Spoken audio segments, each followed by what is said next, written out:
রাসূলুল্লাহ বলেছেন, কাকে তোমরা মুসলমান হিসাবে চিনবে? আজকাল বর্তমান সমাজে একটা মসজিদ, ফজরে আজান হলে যদি এখন জিজ্ঞাসা করি মসজিদে মুসল্লি আসে ফজরে কতজন, বলবে হুজুর 7 থেকে 8 জন, খুব বেশি টেনে কষে হলে 10 জন। ঠিক বললাম না ভুল বললাম নাকি? বেশি হবে মুসল্লি? মাদ্রাসার ছেলেপিলে না থাকলে আমার মনে হয় 10 জন গ্রামের লোক আসে, ঠিক তো নাকি? কিন্তু মানুষ ঘুমিয়ে বাড়িতে পড়ে রয়েছে।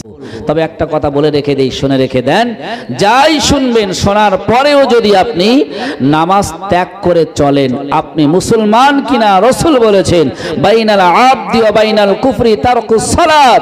রাসূলুল্লাহ বলেছেন একটা মুসলমান আর একটা মুসলমান ছাড়া বেদিন বেঈমান চেনার একটাই উপায়, সেটা হলো তারকুস সালাত, নামাজ। যখন আজান হয় নামাজের জন্য দাঁড়িয়ে যায় যারা, তারা হলো মুসলমান। ভাইরা বাবাজিরা, তাই রাসূলুল্লাহ বলেছেন ও পৃথিবীর মানুষ তোমরা শুনে রেখে দাও, মান সালিমান মুসলিম, ওই ব্যক্তি হলো প্রকৃত মুসলমান। মান সাল্লা সালাতানা, যে আমাদের মতন নামাজ পড়বে, ওয়াস্তাগবারা কিবলাতানা, যে আমাদের কাবাকে কিবলা মনে করে দিনে 5 বার সিজদা দেবে, ওয়া আকালা জাবিহাতানা, আর যে আমাদের জবাইকৃত পশুর গোশত ভক্ষণ করবে, ফাযালিকাল মুসলিম, তোমরা তাদের মুসলমান বলো। হে ভাইরা বাবাজিরা, আজকে বর্তমান সমাজে আমরা অনেক যুবক ছেলে রয়েছে, অনেক বাবাজি রয়েছে, এখনো পর্যন্ত 5 ওয়াক্ত নামাজ পড়ি না।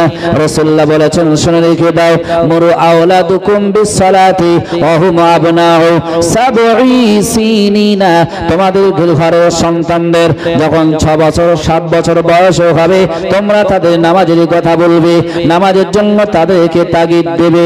ওয়াদরিবুহুম আলাইহা, তোমরা মারো মারো সেই সময় যখন 10 বছর বয়স হয়েছে, অথচ নামাজ তারা আদায় করলো না। আজকাল বলেন তো ভাই, বুকে হাত দিয়ে বলেন, চিন্তা করে বলেন, আমাদের দেশে গ্রামে পাড়াতে সমাজের বুকে অনেক 10 বছরের ছেলে রয়েছে, 10 বছরের মেয়ে রয়েছে, এরা নামাজের দিকে থাকে না, পর্দা পশিদার মধ্যে থাকে না।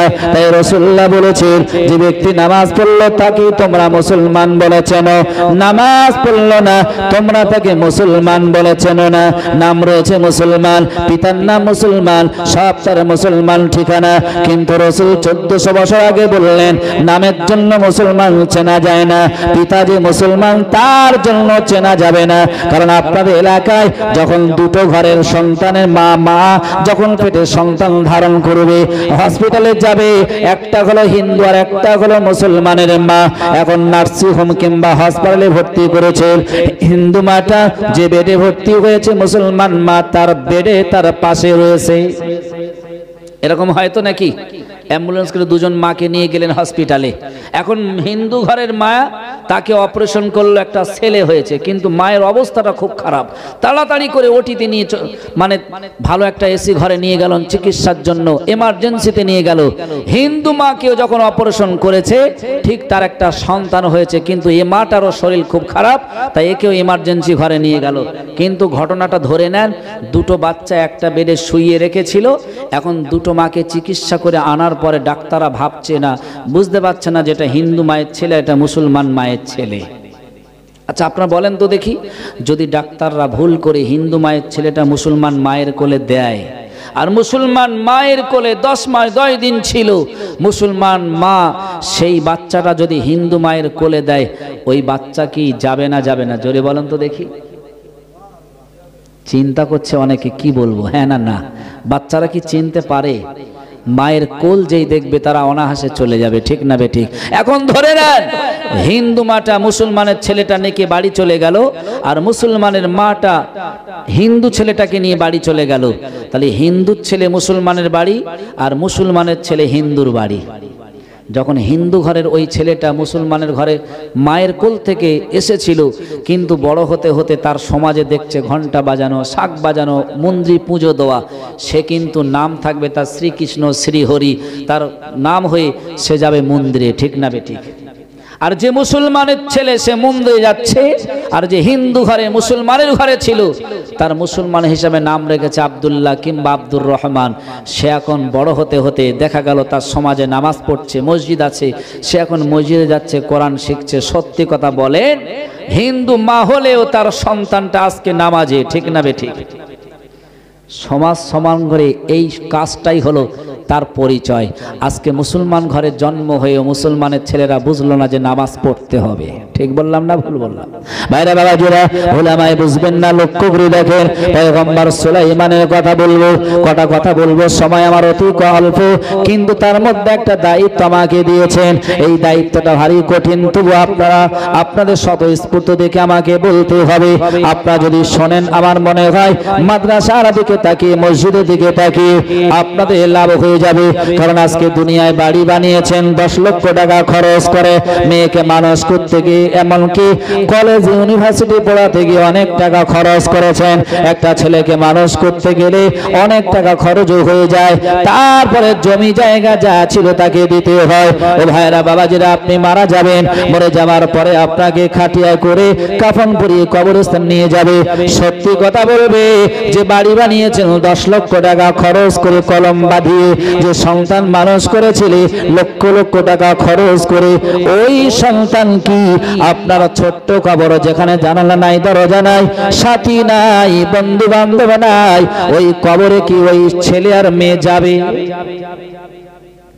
এখন একটা ছেলে আর একটা মেয়ে, বাপের সাপে কেটেছে, রাত্রেবেলা মারা যাবে, ওঝা এসে বলছে যে মনে হয় বেঁচে যেতে পারে, তবে একটা শর্ত, এর গায়ের বিষ এর কোনো সন্তানদের গায়ে তুলে দিলে সেই সন্তান মারা যাবে, কিন্তু বাপটা বেঁচে যাবে।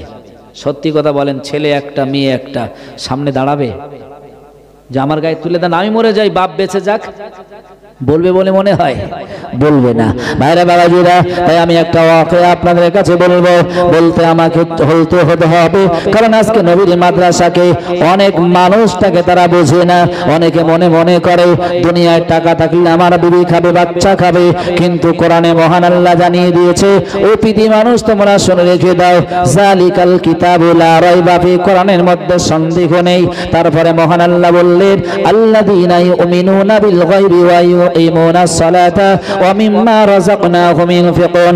হে পৃথি মানুষ তোমরা শুনে রেখে দাও, তাদের জন্য মহান আল্লাহ হেদায়েত রেখে দিয়ে দিয়েছে। তারা হলো কারা? যারা পৃথিবীতে আল্লাহকে দেখলো না, দেখার পরে বিশ্বাস করেছে, এবং যে সম্পত্তি তাদের দিয়েছে ওই সম্পত্তি থেকে আল্লাহ রাস্তায় ব্যয় করবে, তারাই হলো প্রকৃত মুমিন। জোরে বলুন সুবহানাল্লাহ। তবে আপনাদের কাছে একটা অনুরোধ করব, আল্লাহ বলছে সামিউম বাসির, আমি সব দেখছি। পৃথিবীর মানুষেরা এক দেশ থেকে অপর দেশের খবর স্যাটেলাইটের মাধ্যমে দেখছেন, ঠিক না ঠিক? আচ্ছা, আল্লাহ পারে না যে মানুষের মাথায় বুদ্ধি দিয়েছে, সেই আল্লাহ কি পারে না যে গানিরাইট মাদ্রাসার সামনে মাহফিল হচ্ছে আর ওই মাহফিলে কারা বসে আছে এটা কি দেখতে পায় না নাকি? আপনারা যারা বসে আছেন উঠবেন না, এটা আমি অনুরোধ করব। কারা কারা উঠবেন একটু হাত তুলে বলেন তো যে আমি উঠে যাব। তার মানে আপনারা সকলেই চাইছেন এখানে থাকবো নাকি? আপনাদের কাছে একটু সময় নেব, আপনাকে উঠবেন না, আল্লাহ আপনাদের কবুল করুক। আল্লাহর কসম, মারা যাব সবাই, ঠিক না ঠিক? মারা যাব সবাই। দুনিয়ার সম্পদের পিছনে ছুটেছি, দোকান বানিয়েছি, কত টাকা ব্যাংকে ব্যালেন্সে রেখেছি, কত সম্পত্তির মালিক আপনি হয়েছেন। একদিন বাজারে যাচ্ছেন, বিবিকে বলছেন, বিবি একটু বাজারে যাচ্ছি, ভালো করে রান্না করে রাখো, এসেই খাওয়া দাওয়া করব। আমার আল্লাহ হয়তো চান না যে ওই বান্দার হায়াত নেই, বাজার থেকে তার ফেরাও অনেকের হয় না, ঠিক না ঠিক? কথা বলেন। অনেক মানুষ বলেছিল যে বিবি তুমি শোনো, মেয়ে জামাইয়ের বাড়ি যাচ্ছি, বাড়ি আবার তাড়াতাড়ি চলে আসব। আল্লাহ হয়তো তাকে হায়াত ফুরিয়ে গিয়েছিল, তার কোথায় টাকা, কোথায় পয়সা, কোথায় সম্পত্তি সব ছিল, তারপরে মেয়ে জামাইয়ের বাড়ি থেকে ঘরে ফেরাও হয়নি, ঠিক না ঠিক? কবর এমন একটা জায়গা, মৃত্যু এমন একটা জিনিস, আমাদের সবাইকে চলে যেতে হবে। তারপরেও আমাদের মধ্যে সেই মানসিকতা আমরা অনেকে তৈরি করি, আবার অনেকে পারি না।